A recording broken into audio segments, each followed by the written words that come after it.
The following program is rated TV MA for mature audiences. Viewer discretion is advised.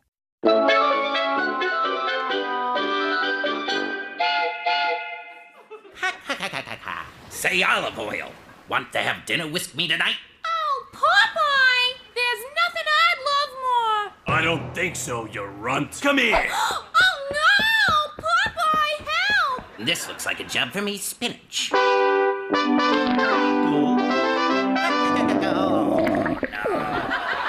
wrong, Popeye? Oh, my stomach's killing me. Well, maybe it's because you just downed a full can of pre-cooked spinach in one bite. Really can't be good for you. I'm fine. No, you're not. I mean, you didn't even chew.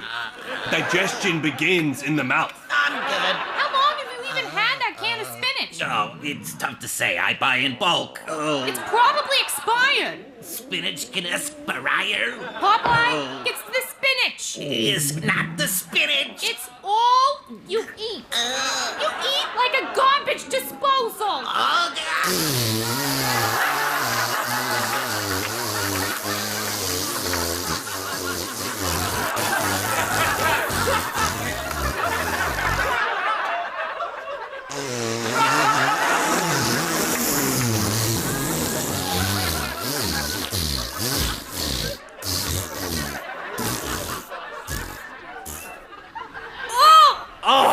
Oh, it's absorbing into my beard. God! Let's get out of here. Bye, Popeye. Oh, You're God. gross. Smells like low tide. Oh.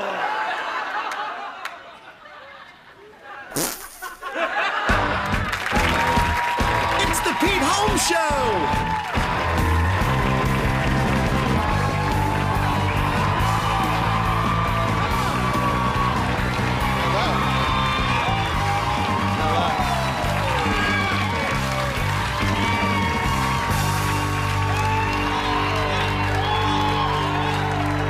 Thanks, everybody.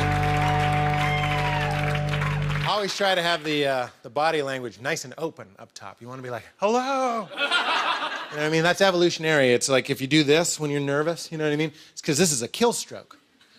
For like a tiger, that's your bowels. Ah, he's got you. Also, your shoulders, when you do that, it's to protect your neck. You ever notice when you're nervous, you're like, well, it'd be great to work at Kinko's. Relax. Open. Open hearts, open hands. Let's pray. So yeah, this is what I do. I'm a TV host. But you know what I did before this? I waited tables at Bennigan's. Yeah. That's what I did before this. Not immediately before this. It wasn't like, hey guys, sorry to interrupt. Southwest Sampler, right? Real good, real good, real good. This is Carrie, she's taking over. I gotta run to TBS. Wasn't like that. But I used to wait tables at Bennigan's in Chicago, and I loved it. I loved being a waiter. Everybody called me Moose. Big guy, called him Moose. Name tag said Moose.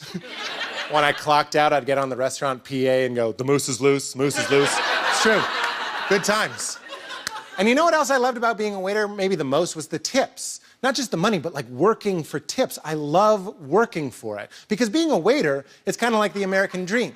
The harder you work, the more you can make. It's kind of like Scarface. Only waiters do slightly more cocaine. I'm just kidding. Moose was drug-free. Was. But here's what I want to say publicly about tips. Some people don't know this, but waiters don't make an hourly wage. You do, but you get like a check for 12 cents. Like, do I work at a lemonade stand? So I just want to get this out there. The tips aren't extra. The tips are all of it. That's how they get paid. So tip your waiters well. Give them an extra $1. Who cares? Just get it in there. You'll make somebody's day and their rent. Think of the service industry like the original Kickstarter, but you're helping to fund a person's groceries and their self-worth instead of an indie movie your friends are trying to make about wind farms. Bro, it's called Blowing in the Wind. We only need 80 grand. That's a good idea. Wind isn't the only thing that blows, Kevin. Forget Kickstarter. Give it to a waiter. They're giving you a lot. In exchange, you get hot food, endless refills, and sometimes some very convincing flirting from a girl in a bow tie. Just like, can I have some extra cheese, honey? You can have whatever you want. I got all excited. Woo! Extra cheese, that's code for sex. I'm gonna give her more than just the tip. Okay, that's bad. It's a bad joke. That's a bad joke. Good night. But here's the rule. For good service, tip 20%. And I know that freaks some people out. You're not good at math, neither am I. I'll make it easy. Move the decimal point over 1, double that number. It's simple. If the bill is $30, move it over. 3 times 2 is 6. Tip $6. If it's 40, why am I doing this? I think you got it. There's one guy at home like, wait, what if it's 50? Why am I even explaining this on late night anyway? When did this become Schoolhouse Rock? Just like, and that's how you tip. But here's where it gets more complicated, because sometimes 20% isn't enough. I'll tell you when. I call that time breakfast. Breakfast is cheap as shit, and that waitress busts her ass for you. So sometimes it doesn't end up fair. Like bringing someone 3 types of juice. Everybody loves every juice. All the juices you have, just for me. That's 1 tray of goddamn juice just for one guy. Eggs, they bring you eggs that are impossibly still hot. That's not easy. And bacon cooked to your exact specifications. Just like, listen, I want it crispy. I want crispy, all right? But I want to have a little bit of give. Just a little bit of give. Like, you know what I mean? Like, cook it, but then, like, take it out right when it's, like you know, you know what I mean? Like, you bite it, it's kind of like somewhere in between, like, a poker chip and a fruit roll-up, you know what I mean? You know what I mean? She's sweating, running out of the kitchen like Vishnu, 4 arms, each one lined with 5 plates. They got a short order cook screaming at him like, 86 the waffles! Over easy, coming up! I just deep fried the side of my hand! Constantly slamming that bell with the spatula like, ding, ding, ding, move, move, move! Now, after all of that trauma, your breakfast bill comes out to like $4.75. This is where 20% doesn't work. 20% of $4.75 is like 90 cents. If you leave that hard-working breakfast waitress a 90-cent tip, you deserve to be banned from breakfast. Throw her a couple extra bucks. Throw her 5 extra bucks. She's been up since 5 a.m. setting up the patio while it was still dark. You haven't seen the bottom of the coffee cup since you walked in, and if you have the audacity to tip her barely enough to snap into a Slim Jim, yourself. We got a great show tonight. I will be talking to comedian Daniel Sloss, and when we come back, I'm going to play Dungeons and Dragons for the very first time. You don't want to miss it. Stick around.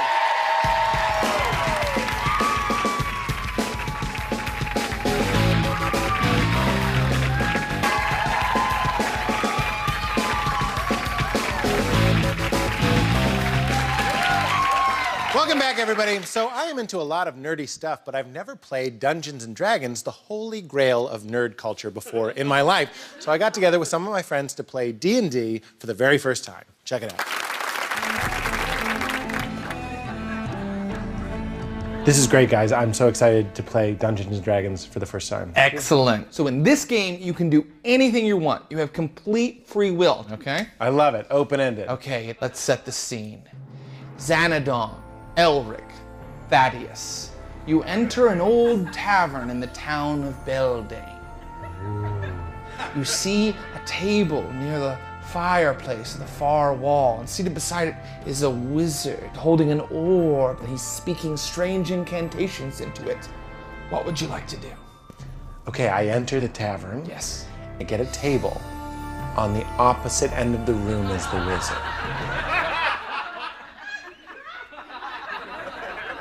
Far away from him. I would like to be as far away from the wizard as possible. Okay, because there are tables near him that are completely open. I don't want to talk to old weird men talking to orbs. No, okay, look, the wizard appears before your table and sits down with the 3 of you. Okay, that's weird, because for all he knows, we're waiting for a 4th. He's a little offended, but then he says, listen to the tale of the ogre of Kargal. He's coming on a little strong. So I stand He up. says, where are you going? I say, none of your business. The wizard says, stop it. Stop doing that. You said I could do anything, but this is an open-ended game. Yes. Pete, maybe we should talk to the wizard. He can send us on a quest. I'm into quests. I'm a quest kind of guy. Okay. I just don't want to quest on an empty stomach. So I ask to look at a menu. The tavern wench comes over and she Ooh, goes, tavern wench. she's in her 40s. How's her body? It's good. What's good here, milady? She says, the mutton? I would love the mutton. Maybe we should do something a little more adventurous. More adventurous.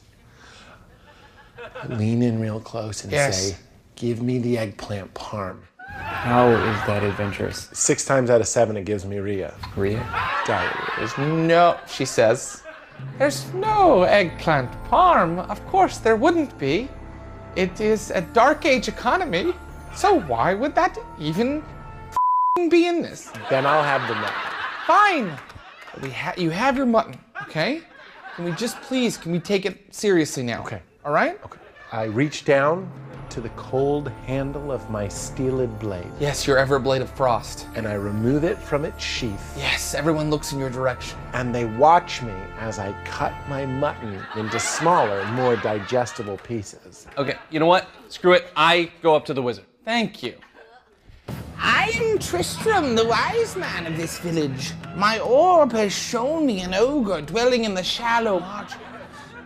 I need you to go on a quest to stop him. I accept this quest. I too accept. Xanadon, we are going on a mighty quest. Will you join us? I need to get some shut-eye, sleep off the mutton, and then I'm going to ask if there's an inn attached to this tavern. There is an inn. A D&D B&B? Sure. Dungeons and Dragons and beds and breakfast? Yes. Okay, I'll get a room. Okay. The other two warriors set off on their quest. Elric, the ogre, roars. You can smell its breath, and then it attacks you with stone fist. It's a hit. Okay, I counter with disruptive strike. Success. I use Storm of 1,000 Blades. Yes. I just kind of walk into my hotel room and, just kind of like soak in the vibe. Okay. So I'm going to soak in. All right, you don't even have to roll. You rolled. Okay, so you successfully soaked in the vibe. Great. I'm going to kick off my weird boots and just kind of get in there. Very good. All right, the ogre uses Thunder Dash on the two of you who are in the adventure. And it is a critical hit. And I am dead. Me too. Game ogre. Are you guys ogre kill yourself? Game ogre. I'm gonna go. Yeah, all right. Thanks, Soren. Thanks, Jared. Sorry. I'm also gonna go. Yeah, thanks for playing, guys. It's not normally like this. The game is different. All right. Looks like it's just me and you, Dungeon Master. Okay, Pete. So you're the only adventurer left alive. So what would you like to do? I would like to go on an adventure. Great. Downstairs. Okay. I'm going to talk to that wench. I want to make it happen. That mutton was dry. Let's see if anything's moist. Nah, I mean. Bye. What happens with me and the serving wench? Figure it out. Don't need you. I go up to the wench. Ooh, if you roll over a 10, I'll let you do butt stuff. Really? Ooh, I'm going downtown to Browntown. This game's fun. What a fun game. Thanks to my D&D friends, Jared, Logan, Oren Brimmer, and one of our writers, Nate Fernald. So funny. When we come back, I'll be talking to comedian Daniel Sloss. Don't move.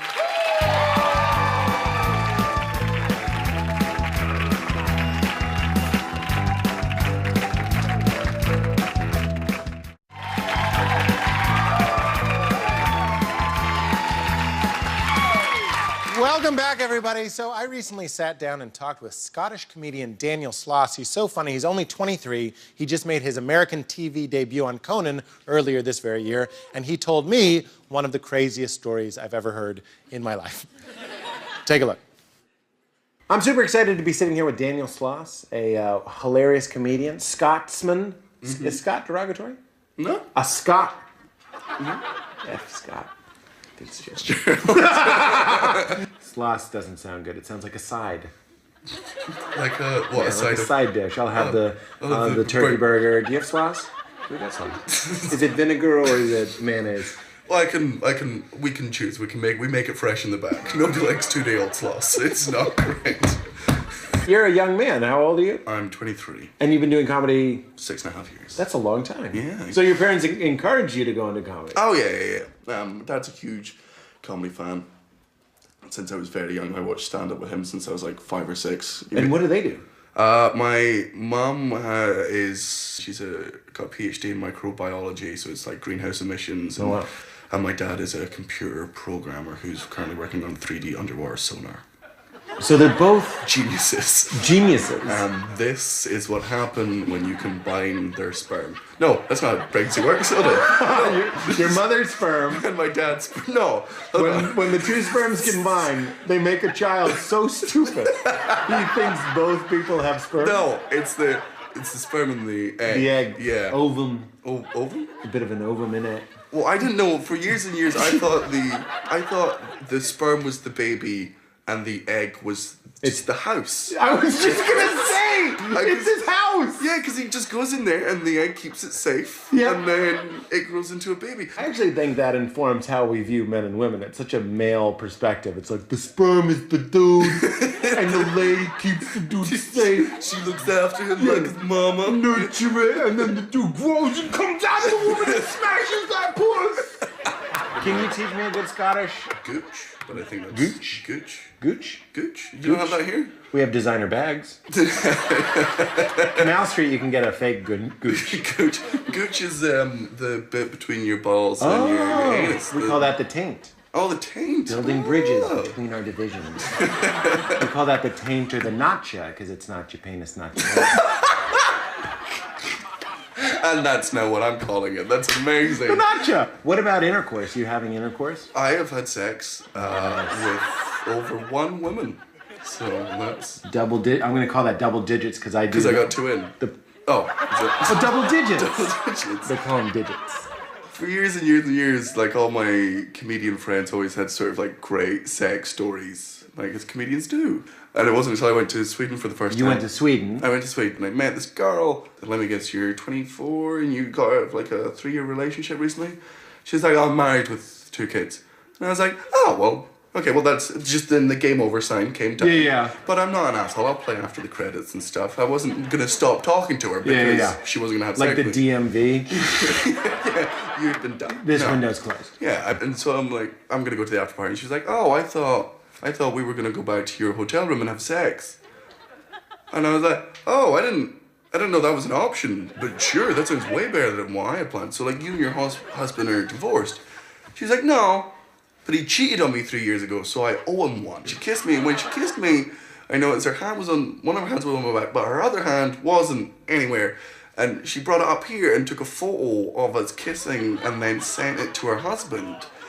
And I was like, okay, so this is like Sweden's a very liberal place. It's very for free thinking and stuff. So I was like, this is like an agreement you guys have. She's like, no, I just want to see how you'll react. And we went to the hotel room. We're having sex. Wait, no, what? Oh yeah, I didn't have a choice anymore in this, and I was drunk. You're just a pawn. I was used. It was awesome. You were used. It was so good. You loved it. Yeah. You loved being used. Oh, it was amazing. So you're boning. Her phone's going off the entire time. Jesus Christ! Yeah.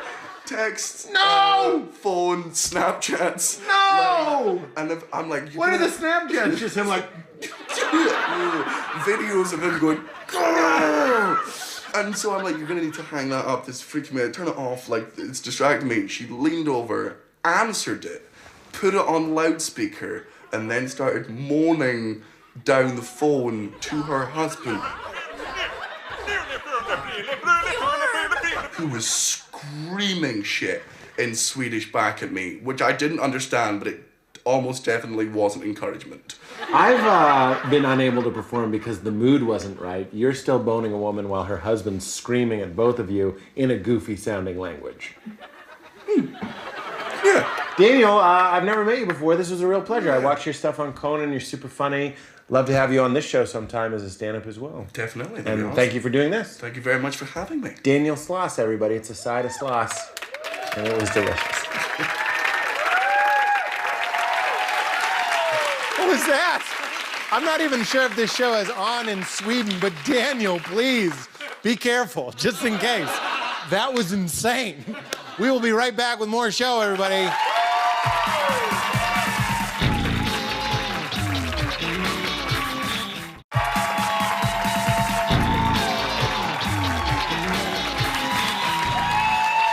That's our show, everybody. Thank you, Daniel Sloss, and we will see you next time. Good night.